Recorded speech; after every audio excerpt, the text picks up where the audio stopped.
और उड़ान के करीब 7 मिनट बाद ही कार्गो सेक्शन में धुआं भरने लगा। साथ ही कॉकपिट में अलार्म भी बजने, प्लेन के कैबिन में तेजी से फैलने लगा। यह सब देखकर पायलट ने इमरजेंसी डिक्लेयर कर दिया। साथ ही प्लेन को वापस एयरपोर्ट पर ले जाने का फैसला किया। ये प्लेन वापस एयरपोर्ट पर आ भी गया और सफलतापूर्वक इमरजेंसी लैंडिंग भी किया। लेकिन लैंड करने के बाद करीब 3 मिनट तक यह प्लेन रुका ही नहीं। उधर एयरपोर्ट पर खतरे की घंटी बज चुकी थी। एयरपोर्ट पर प्लेन रुक तो गया था, लेकिन प्लेन का दरवाजा अब ओपन ही नहीं हो रहा था। साथ ही प्लेन का दोनों इंजन अभी भी तेजी से घूम रहा था। यह इंजन तो बंद होने का नाम ही नहीं ले रहा था। शायद अंदर बैठे सभी 301 पैसेंजर्स की किस्मत में अब मौत ही लिखी थी। धीरे धीरे प्लेन के केबिन में लोगों की रोने चिल्लाने की आवाज कम होती गई और तभी अचानक प्लेन में हुआ जोरदार धमाका। देखते ही देखते ये प्लेन आग की लपटों में गिर गया और सभी के सभी 301 लोग उस भीषण आग में जलकर राख हो गए। रमजान मनाने के लिए जा रहे यात्री कभी मक्का पहुंच ही नहीं पाए। आखिर उड़ान के करीब 7 मिनट बाद कार्गो सेक्शन में धुआं कैसे निकलने लगा? प्लेन को सफलतापूर्वक इमरजेंसी लैंड करने के बाद भी प्लेन का दरवाजा क्यों ओपन नहीं हो रहा था? लैंड करने के बाद भी क्यों 301 लोगों को बचाया नहीं गया? आखिर प्लेन में ब्लास्ट कैसे हो गया? क्यों इस हादसे को रोका नहीं गया? जानेंगे पूरी कहानी आज के इस वीडियो में।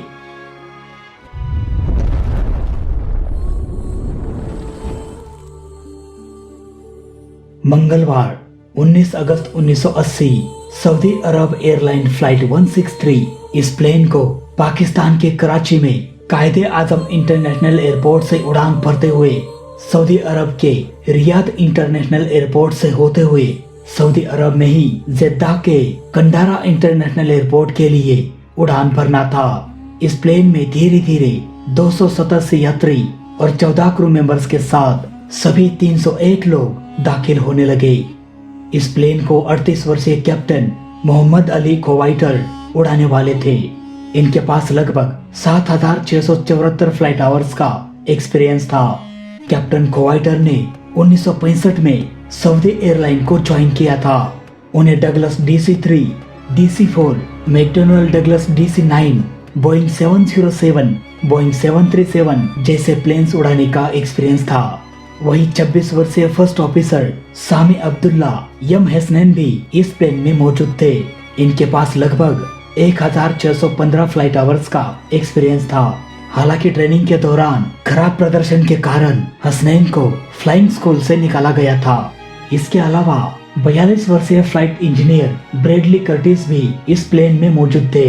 इनके पास 650 फ्लाइट आवर्स का एक्सपीरियंस था।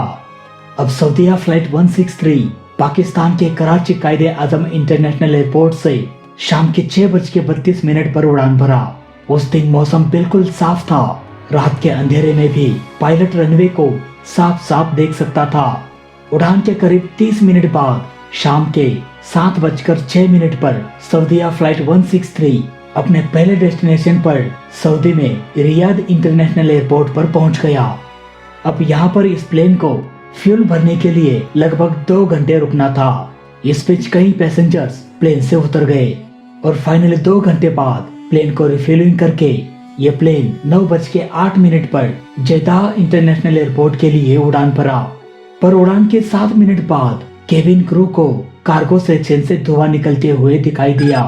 साथ ही कॉकपिट में अलार्म बजने लगा। उधर कैबिन क्रू ने कंफर्म करने में 4 मिनट बर्बाद कर दिए। उसके बाद फ्लाइट इंजीनियर ब्रेडली कर्टिस को इसे कंफर्म करने के लिए केबिन में बुलाया गया। तब तक धुआं प्लेन में तेजी से बढ़ चुका था। अब वापस कॉकपिट में जाकर फ्लाइट इंजीनियर ने पायलट को बता दिया कि प्लेन के केबिन में धुआं काफी तेजी से फैल रहा है। इसके तुरंत पायलट ने ATC से कहा कि भाई हम वापस रियाद एयरपोर्ट की तरफ आ रहे हैं, हमारे प्लेन में आग लगी है। साथ ही पायलट ने इमरजेंसी डिक्लेयर कर दिया। अब उधर एयरपोर्ट पर खतरे की घंटी बज चुकी थी। कॉकपिट में ढेर सारा अलार्म बजने लगा। तभी इंजन नंबर 2 जाम हो गया क्योंकि उसे ऑपरेट करने वाला सभी केबल्स आग के कारण जल चुका था। इसीलिए पायलट ने इंजन नंबर 2 को बंद कर दिया। फाइनली ये प्लेन वापस रियाद एयरपोर्ट पर आ गया और करीब 9:36 पर इस प्लेन ने रनवे पर टचडाउन किया। लेकिन टचडाउन करने के बाद भी ये प्लेन रनवे पर रुक नहीं पाया और रनवे पर रगड़ खाते हुए ये प्लेन टैक्सिंग करने लगा। पायलट लाख कोशिश करने लगा इस प्लेन को जल्द से जल्द रोकने की, क्योंकि प्लेन के केबिन में और कॉकपिट में धुआं तेजी से भरने लगा था। साथ ही आग भी बढ़ रही थी, जिसके कारण प्लेन के अंदर सांस लेने लायक हवा बिल्कुल खत्म हो चुकी थी। प्लेन में चारों ओर बस धुआं ही धुआं दिखाई दे रहा था। रनवे पर टचडाउन करने के 3 मिनट तक ये प्लेन रुकने का नाम ही नहीं ले रहा था, जिसके कारण अग्निशामक दल और रेस्क्यू टीम प्लेन के पीछे भाग रहे थे। पर यह प्लेन तो आग की लपटों से घिरे हुए बस आगे की ओर बढ़ता जा रहा था। जिस डायरेक्शन से यह प्लेन रनवे पर उतरा था, ठीक उसके अपोजिट डायरेक्शन में जाकर यह प्लेन रुक गया। पायलट ने सभी पैसेंजर्स को अनाउंस कर दिया कि हम इंजन को बंद कर रहे हैं और जल्द ही हम प्लेन के बाहर निकलने वाले हैं।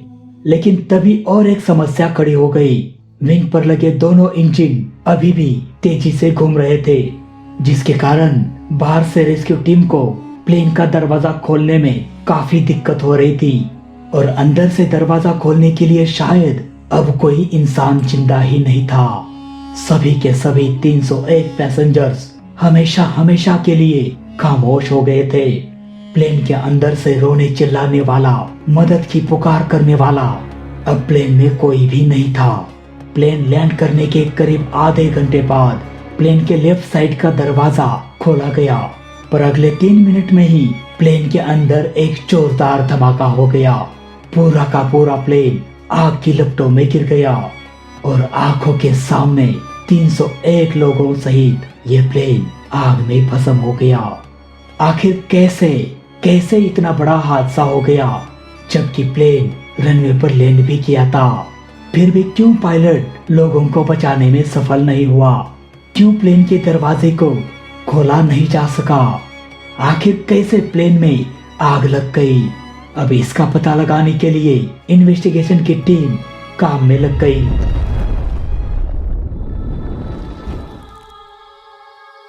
इस केस स्टडी की शुरुआत करते हैं 7 मिनट पहले, जब ये प्लेन रियाद इंटरनेशनल एयरपोर्ट से रिफ्यूलिंग करके उड़ान भरा था।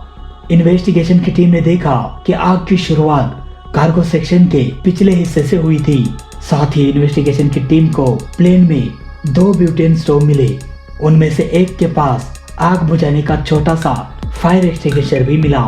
इससे इन्वेस्टिगेशन की टीम ने यह अनुमान लगाया कि यात्रियों में से किसी ने चाय के लिए पानी गर्म करने के लिए अपने ब्यूटेन स्टोव का इस्तेमाल किया होगा। दोस्तों, 1980 में हम इतने एडवांस भी नहीं थे और प्लेन से सफर करने के लिए इतना सारा रूल्स भी नहीं था। साथ ही प्लेन 25,000 फीट के एल्टीट्यूड पर पहुंच गया था और प्लेन का केबिन पूरी तरह से प्रेशराइज था। जब आग लगी तो उस यात्री ने आग बुझाने के लिए अपने फायर एक्सटिंग्विशर का इस्तेमाल किया, लेकिन इसके बारे में भी कोई पुख्ता सबूत इन्वेस्टिगेशन की टीम को नहीं मिला। जब कैबिन क्रू को प्लेन के कार्गो सेक्शन में धुआं दिखाई दिया, तभी उसने पायलट को बता देना चाहिए था, लेकिन उसने ऐसा नहीं किया।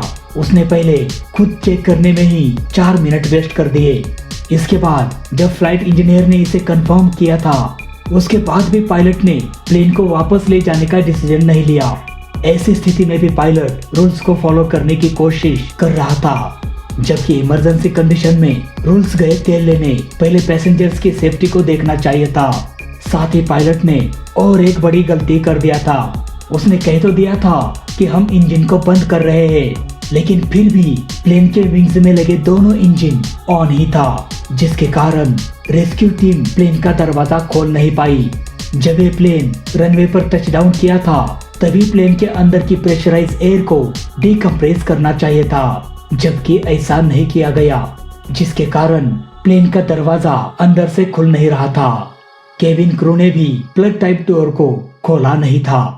कुछ समय तक वो दरवाजा बस ढूंढते रह गए थे।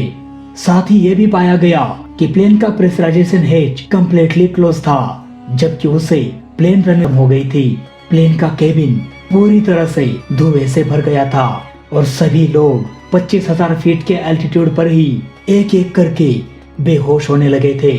जब तक ये प्लेन लैंड करता उससे पहले ही लोगों ने मौत को गले लगाया था। बाकी बचे लोग जो अधमरे हो गए थे उन्हें अब आग ने अपने चपेट में ले लिया था। दोस्तों, ये हादसा एक ऐसा हादसा था जिसे होने से रोका जा सकता था। खैर, आज के वीडियो में बस इतना ही। वीडियो अच्छा लगा तो लाइक करना, बुरा लगा तो डिसलाइक करना और दोनों ही केस में चैनल को सब्सक्राइब जरूर करना। मिलते हैं दोस्तों अगली वीडियो में, तब तक के लिए जय हिंद, वंदे मातरम।